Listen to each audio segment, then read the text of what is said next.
नमस्कार दोस्तों, समस्त देशवासियों को मेरी तरफ से गणतंत्र दिवस की हार्दिक शुभकामनाएं। दोस्तों, 15 अगस्त सन 1947 को हमारा देश आज़ाद हुआ, लेकिन उस टाइम पर हमारे पास अपना खुद का कोई कॉन्स्टिट्यूशन नहीं था, कोई संविधान नहीं था।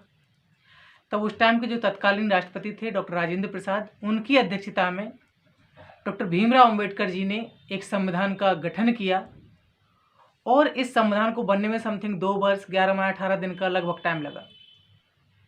उस दिन हमारा जब संविधान बनके तैयार हो गया, लागू करने की जो डेट थी वो 26 जनवरी 1950 थी और उस टाइम हमारा संविधान लागू हुआ और आज वही 26 जनवरी है।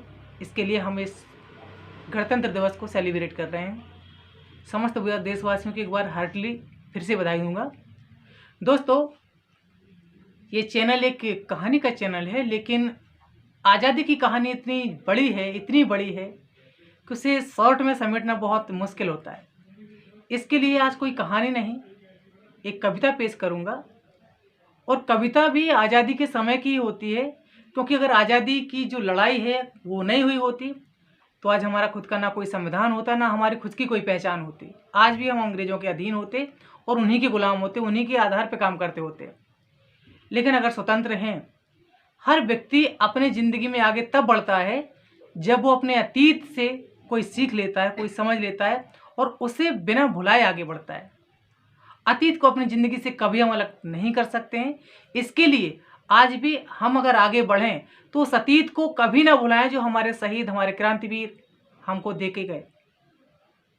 उन्होंने अपना खून, अपने जीवन, अपना परिवार सब कुछ बलिदान किया और इतनी सारी प्रॉब्लम्स फेस करने के बाद आज कहीं हम अपने आप को स्वतंत्र महसूस कर पा रहे हैं।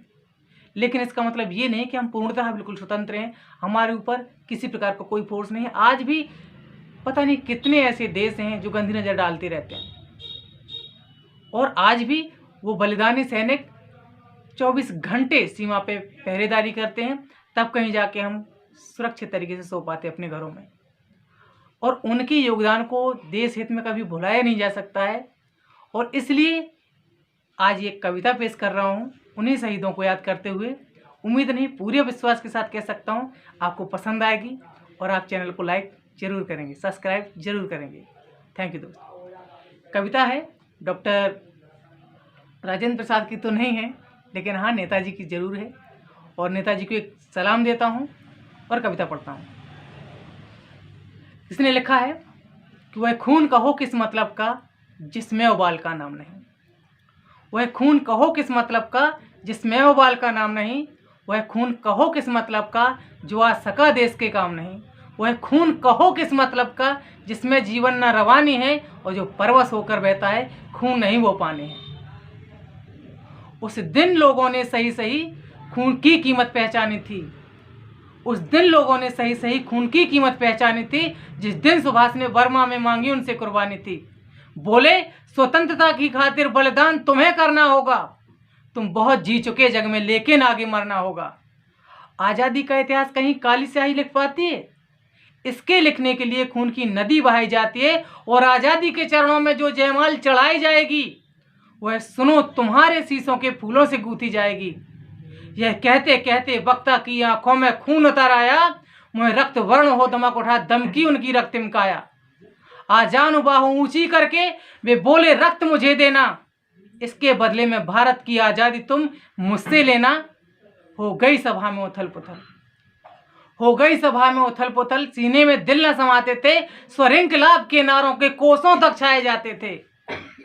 हम देंगे देंगे खून शब्द बस यही सुनाई देते थे, रण में जाने के लिए युवक तैयार दिखाई देते थे।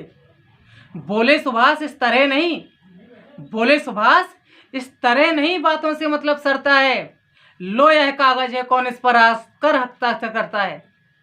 पर यह साधारण पत्र नहीं, पर यह साधारण पत्र नहीं, आज़ादी का परवाना है जिस पर तुमको अपने तन का कुछ उज्जवल रक्त गिराना है। इसको भरने वाले जन को सर्वस्व समर्पण करना होगा, अपना तन मन धन जीवन माँ को अर्पण करना होगा। वह आगे आए जिसके हृदय में भारतीय खून बहता हो, वह आगे आए जिसके तन में भारतीय खून बहता हो। वह आगे आए जो अपने को हिंदुस्तानी कहता हो और मैं कफन बढ़ाता हूँ आए जो इसको हंस कर लेता हो। साहस से बढ़े युवक उस दिन, साहस से बढ़े युवक उस दिन, देखा बढ़ते ही आते थे, चाकू छुरी कटारों से वो अपना रक्त गिराते थे, फिर उसी रक्त की स्याही में वो अपनी कलम डुबोते थे, आज़ादी के परवाने पर हस्ताक्षर देते जाते थे। उस दिन तारों ने देखा था हिंदुस्तानी विश्वास नया, जब लिखा महारणधीरों ने खून से अपना इतिहास नया। जय हिंद, जय हिंद। दोस्तों, वो एक समय था जब खून में कलम डुबो के लोगों ने साइन किए कि हम आज़ादी के लिए अपना सब कुछ बलिदान करेंगे। लेकिन आज एक दौर है जब आज़ादी की कोई कीमत नहीं, लोग आपसी मतभेदों के साथ मनभेद इतना ज़्यादा कर चुके हैं कि उन्हें अपना पराया कुछ नहीं सूझता, केवल भ्रष्टाचार दिख रहा है और कुछ नहीं। केवल निज हित दिख रहा है, देश का कल्याण कहीं कोई व्यक्ति देख ही नहीं रहा है। आप सबसे एक हम्बल रिक्वेस्ट करूंगा कि हमारे जो प्राइम मिनिस्टर हैं मिस्टर मोदी सर, वो बहुत अच्छे तरीके से देश को लीड कर रहे हैं। मैं नहीं समझता आज उनके तुलना में कोई भी देश ऐसा होगा जो अपने लीडर को खड़ा कर सके। हमें पूरा गर्व है कि हम ऐसे लीडर के अंडर में रह रहे हैं, हम ऐसे देश में रह रहे हैं जिसे हिंदुस्तान कहते हैं, और हम ऐसे देश में रह रहे हैं जिसका नेता प्राइम मिनिस्टर मोदी सर जैसा है। एक ग्रेट सैल्यूट उनको भी करूंगा और आप सभी से रिक्वेस्ट करूंगा कि आपसी जो भी मनभेद हैं उनको हटाइए और आपस में वैचारिक समानता रखते हुए, देश हित में सोचते हुए अपने आप को खुद भी आगे बढ़ाइए, देश को भी आगे बढ़ाइए। और लास्टली चलते चलते उन्हीं शहीदों के नाम में चंद लाइनें कहूँगा कि आज़ाद वतन करके हमें छोड़ गए, जंजीर गुलामी की जो तोड़ गए, आज़ाद वतन करके हमें छोड़ गए, ऐसे उन बेनाम शहीदों के नाम 26 जनवरी का सत सत सलाम। और लास्टली चलते चलते सिर्फ यही कहूँगा कि प्यार अगर नहीं होता तो फूल भी नहीं खिलते, और ज़िंदगी के दामन में गुल भरे नहीं होते। नफ़रतों की आंधी से खुद को दूर ही रखना, क्योंकि जो दरख्त जलते हैं फिर हरे नहीं होते। जय हिंद, बेस्ट ऑफ लक।